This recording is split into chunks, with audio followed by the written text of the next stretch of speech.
વિશ્વામિત્રી નદીને ફરીથી પહોળી કરવાની કામગીરી દરમિયાન જેસીબી મશીન વિશ્વામિત્રી નદીના પાણીમાં ઉતારવામાં આવતા જ પ્રાણી ક્રૂરતા નિવારણ સમિતિ દ્વારા આ બાબતે રાવપુરા વન વિભાગની ઓફિસ ખાતે લેખિતમાં રજૂઆત કરવામાં આવી છે। વડોદરા શહેરની વિશ્વામિત્રીને પહોળી કરવાની કામગીરી હાથ ધરવામાં આવી હતી, ત્યારે આ વર્ષે ફરીથી વોલ બનાવવાની કામગીરી હાથ ધરવામાં આવી તે દરમિયાન વિશ્વામિત્રી નદીમાં જેસીબી મશીનને પાણીમાં ઉતારવામાં આવ્યો હતો। ત્યારે નદીમાં રહેતા અન્ય જીવોને પણ નુકસાન થઈ શકે છે। ત્યારે આ 2 મહિનામાં 4 મગરના મૃત્યુ થયા હતા।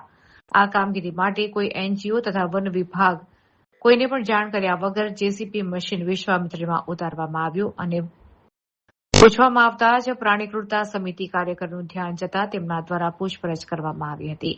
ત્યારે જેસીબી ચાલકે જણાવ્યું હતું કે અમારા સાહેબની સૂચના છે, સાહેબ કોણ છે તે ખબર નથી। ત્યારે આ કામગીરીને આરએફઓને જાણ કરવામાં આવી હતી, તેમણે પણ આ વિષય માહિતી ન હતી, જેને લઈને પ્રાણી ક્રૂરતા સમિતિના આગેવાને રાવપુરા ખાતે આવેલ વન વિભાગ ડિવિઝન ઓફિસ ખાતે લેખિતમાં આ બાબતની જાણ કરી છે। સામાજિક વનીકરણ રાવપુરા ખાતે રજૂઆત કરવામાં આવ્યો હતો કે જે ગયા વર્ષે વિશ્વામિત્રીની જે કામગીરી કરવામાં આવી હતી તે પૂર્ણ થયા બાદ આ વર્ષે નવેસરથી ગેબેન વોલની જે કામગીરી ચાલુ થઈ તેઓમાં કોઈને એનજીઓ કે રેસ્ક્યુઅર તથા વન વિભાગને ન રાખીને ડાયરેક્ટલી કામગીરી ચાલુ કરવામાં આવી હતી। તો આજ બપોરે ધ્યાનમાં દોરવામાં આવ્યું કે મંગલ પાંડે બ્રિજ નીચે એક સાઈડથી ખોદકામ કરી નદીના જ ભાગમાંથી આખું જીસીબી મશીન સામેના કિનારે લઈ જવામાં આવ્યું। ત્યાં પૂછતા તો કે અમારા સાહેબે કીધેલું છે, સાહેબ કોણ છે એ ખબર નથી। ત્યારબાદ આરએફઓસીને જાણ કરવામાં આવ્યું તો આરએફઓ સાહેબ એવું કહે છે કે કામ ચાલુ થયું છે તેની સૂચના મને નથી। આ જે જગ્યા છે ગઈ સાલે ત્યાંથી 3 મોટા કાચબા રેસ્ક્યુ કરવામાં આવ્યા હતા અને એક કાચબો ઈજાગ્રસ્ત થઈને મૃત પામ્યો હતો।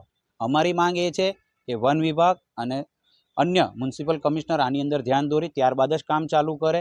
જો આવું જ જો ચાલશે તો આવનારા દિવસોમાં હજુ વન્યજીવ મરવાની શક્યતા છે। હવે તમે જોતા હશો કે અત્યારે 20 દિવસની અંદર 4 મગર મરી ગયા છે। આજે જો આ જીસીબી નદીની પેલી પાર ગયું છે, જો નીચે મળ કાચબા જે હોય જે કિચડમાં હોતા હોય છે, જો એના પર વજન આવીને જો એ મરી જવું જાય તો એની જવાબદારી શું? આરએફઓ સાહેબને 2 વાર ફોન કર્યા પછી બી અમે એવું કીધેલું છે કે તમે સ્થળ પર આવો, તેઓ તથા તેઓનો સ્ટાફ મોકલેલો નથી। અત્યારે આની માટે અમે એનજીટી કમિટીના જે મેમ્બર છે દેવકર સાહેબ અને પ્રજાપતિ સાહેબ બંનેઓને રજૂઆત કરેલી છે અને અહીં લેખિત ફરિયાદ આપેલી છે।